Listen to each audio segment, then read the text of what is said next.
Mesdames et messieurs, Justin le Trudeau vient d'annoncer sa démission. Tout le monde est triste. On rappelle, c'était l'homme un peu zinzin qui était pas du tout aimé au Canada. Trump l'aimait pas beaucoup, les Canadiens l'aimaient pas beaucoup parce qu'il a eu pas mal de sauce avec l'affaire du Covid et les convois de la liberté pour ceux qui se souviennent.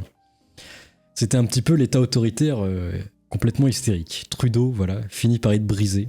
Quand même, en plus c'était un Québécois à la base, il parlait français. Et non. Ça a fini en échec total parce qu'il a fait n'importe quoi. D'ailleurs, vous savez pourquoi il était pas vraiment populaire? À part ses raisons. Apparemment, il évoque des paralysies dans le gouvernement, mais je pense qu'il est vraiment trop détesté, il veut vraiment plus continuer. Donc on va regarder son discours quand même. Allez, c'est parti. Rick balance le générique. Quand on regarde des politiciens, on voit une belle vitrine. Mais derrière, c'est la guerre. C'est pas les citoyens qui choisissent leurs représentants. C'est qui alors? Les gens importants enclouent loin de ces murs et un autre grimpe dans les sondages. La politique, ça changera jamais. Trudeau, tristement appelé Allwater également, serait quelqu'un des jeunesses davosiennes. J'espère pas quand même. Ce serait triste, ce remplirait tous les clichés du NWO, mais bon, c'est pas grave. Écoutez-le parler en français, c'est beau, c'est un Québécois. Mes chers amis, comme vous savez, je suis un fighter. Dans mon fort intérieur, je me suis toujours battu parce que je me soucie profondément des Canadiens. Et le fait est que malgré tous les efforts déployés pour passer à travers, le Parlement est paralysé depuis 12 mois. Pendant le temps des fêtes, j'ai un soldat politique. eu l'occasion de réfléchir Moquez-vous pas. et d'avoir de longues conversations avec ma famille quant à notre avenir. Donc hier soir, au souper, j'ai partagé avec mes enfants la décision que je partage avec vous tous aujourd'hui. J'ai l'intention de démissionner de mon poste de chef du Parti libéral du Canada et de premier ministre une fois que le parti aura choisi son prochain chef à l'issue d'un processus national, rigoureux et compétitif. Ok. Hier soir... Donc il dit pas trop les raisons, mais bon, on a un petit peu les raisons quand même. Manu et Brigitte, préparez vos valises. Alors il y en a peut-être qui pensent que la chambre d'écho va venir jusqu'à nous et que Manu et Brigitte vont se tirer. On rappelle que la pyramide commence en train de s'écrouler. Les États-Unis, les woke, ça commence à être finito. Le Canada, ça commence à basculer. L'Europe, ça commence à faire monter la droite de plus en plus. Comment ça va se passer, je sais pas. Ça, c'est beau. Tel Aviv et Washington ont déjà trouvé son remplaçant. Alors, c'est un peu anti-mémite, je ne cautionne pas. Bientôt Macron. Macron, il avait dit qu'il tiendrait jusqu'au bout de sa chaise, donc on l'aura toujours jusqu'au bout de la nuit. Hein. Macron, il va tenir son calbar, hein, je vous le jure. Son but, c'est de se faire détester à mort et après faire élire un autre young leader, peut-être Attal, je sais pas. Évidemment, des mimes apparaissent où Trump gêne Trudeau. Parce qu'on rappelle, Trump, il commence à poser ses couilles sur la table. Il dit 25% de taxation Canada-Mexique, si vous me faites chier. Faut pas le faire chez Trump, du coup. Et du coup, pendant ce temps-là, qu'est-ce qui se passe? Ces escarpins Gucci sont trempés. Alors, je sais pas, c'est une forme de chaussure, je suppose, des escarpins. Ça ressemble à un pain. Alors, c'est des parlementaires LR qui s'indignent. C'est quoi ce truc encore? La nouvelle ministre de l'Agriculture s'inquiète de ces escarpins Gucci trempés, après avoir dû marcher sous la pluie. Lors des journées parlementaires des LR organisées en Savoie, la nouvelle ministre de l'Agriculture, Annie Génévrard. Alors, je sais même pas qui c'est. Vous savez qui c'est? Moi non plus, je sais pas. C'est agacé d'avoir marché 800 mètres sous la pluie pour atteindre un restaurant. Oh, c'est bon, c'est dur la vie. J'espère que ça en remettra. Imagine. Oh, ça quand même, je veux pas marcher, je veux pas abîmer mes escarpins. Alors, endroit typique et hors sentier bien battu, on y accède après une petite marche en forêt sans y croiser le loup. Commente un internaute, Alors le restaurant apparemment c'est le chalet du loup à la Felclaz en Savoie. Un avis que la nouvelle ministre de l'Agriculture, Annie Génévrard, n'a certainement pas lu avant de s'y rendre. Et tant pis pour ces escarpins Gucci. Ça coûte combien d'ailleurs ça? Moi je veux savoir parce que c'est mes impôts qui payent quand même. Du coup nous sommes à deviner le prix des escarpins de Madame Gucci. À votre avis, combien ça coûte? Il y en a dans le chat qui disent entre 1500 et 4000, mais non, c'est du Gucci après, c'est pas un truc de Gigalux.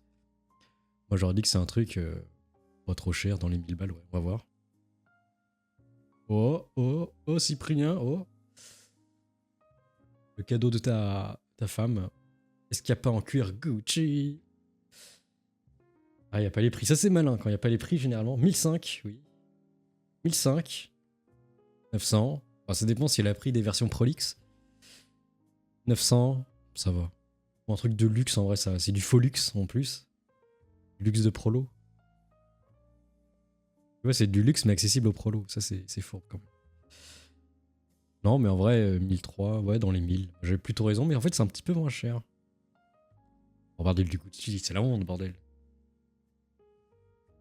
Ça fait 10 jours que t'as pas mis de chaussures. Bah, ce sont des choses qui arrivent, tant que tu marches pas dehors, ça va. Mais bon, voilà. Gucci, elle était pas contente. Un cadre typique et champêtre, choisi par les organisateurs, ne permettront pas un accès, car le car affrété par son parti pour parcourir les 40 km qui séparaient le restaurant du séminaire. Une petite marche que la ministre de l'Agriculture n'avait pas prévue et n'a visiblement pas appréciée. Les escapins. C'est beau quand même. L'agricultrice qui a peur de la boue. Après, en même temps, une agricultrice en Gucci, c'est bizarre aussi. Et pendant ce temps-là, bah, nous avons le retour des gens qui refusent d'obtempérer. À Orly, à Jean-Kévin, il roule super lentement et personne n'ose l'arrêter, personne n'a envie de le descendre. Il est en roue libre. Un chauffeur VTC a refusé d'obtempérer. Regardez, c'est vraiment une parodie. On a déjà vu récemment le truc avec les agriculteurs qui faisaient des trucs zinzin. Là, on est aussi dans un niveau de ridicule assez important. Salut Bumbo. Regardez ce spectacle fascinant avec Jean-Kévin qui tente d'arrêter la voiture. Il va peut-être y arriver un jour, on sait pas. La bizarre aventure. Oh, c'est un peu GTA, tu sais. Les parties de GTA où tu t'amuses à rouler lentement et à troller les flics qui essayent d'ouvrir ta voiture et tu les fais tomber à chaque fois, c'est un petit peu pareil.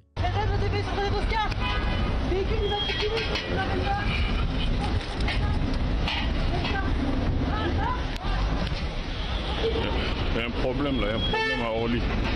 Il y a un problème à Orly. Ça pousse un VTC. Regarde, il roule partout, c'est GTA. Ça pousse un VTC là. C'est un refus d'obtempérer le plus lent possible en fait.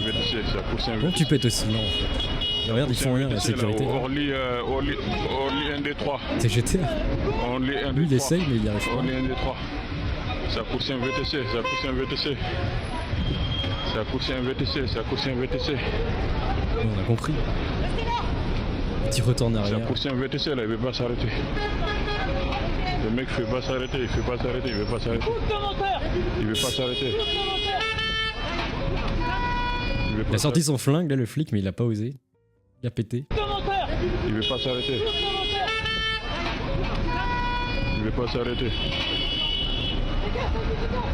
Quoi, il n'y a pas d'effort et pour donner un coup de matraque télescopique à travers la vitre. Il veut pas couper son moteur. Il veut pas s'arrêter le mec. Il veut pas s'arrêter. Il veut pas s'arrêter, il veut On a pas compris. s'arrêter. Ça pousse partout, ça pousse dans le dépôt minute ND. C'est beau. Seulement à Night City, la cité des rêves. Juste là où ça peut arriver en fait. On dirait un sketch, c'est très probable. En tout cas voilà, je ne sais plus quoi en penser moi. C'était plus impressionnant les agriculteurs quand même. Et est-ce que cela est intrinsèquement lié? Mais Cohen-Bendit, on rappelle, c'était un gros gaucho à l'époque, un monsieur mai 68 heures, et tout d'un coup il a changé d'avis. Maintenant apparemment il faudrait freiner et rendre impossible cette immigration à Mayotte, qui est un grand remplacement de la population. Alors techniquement c'est un peu le même type de population à Mayotte et aux Comores, c'est juste que techniquement... c'est juste qu'il y en a qui sont français et d'autres pas. Mais bon, après, tout le monde veut venir en France quand même. Oui, ils voulaient l'indépendance, mais tout le monde va en France. Je le comprends plus. Je crois que la situation de Mayotte est exceptionnelle et qu'il ne faut pas discuter le problème du droit du sol et le problème idéologiquement. Oui. Il faut voir Mayotte. C'est pas la France. C'est pas, je veux dire, c'est ça qu'il faut pas confondre. Si on discute des problèmes de Mayotte, je suis tout à fait d'accord qu'il faut freiner et rendre impossible cette immigration qui est là vraiment, si vous voulez, un grand bouleversement, un grand remplacement de la population. Oh, il a dit le mot. Il s'aligne sur Zemmour. Oh là là. Comme quoi avant ces sujets, quand on disait grand remplacement il y a 10 ans, tu passais pour un giga facho avec des théories complotistes de fou.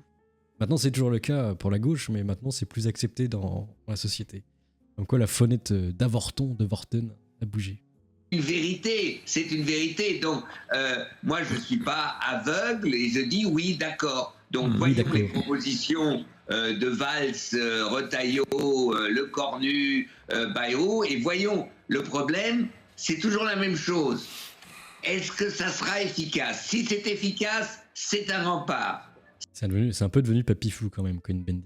Si c'est pas efficace, c'est pas un rempart, mais Marine Le Pen ne propose pas autre chose.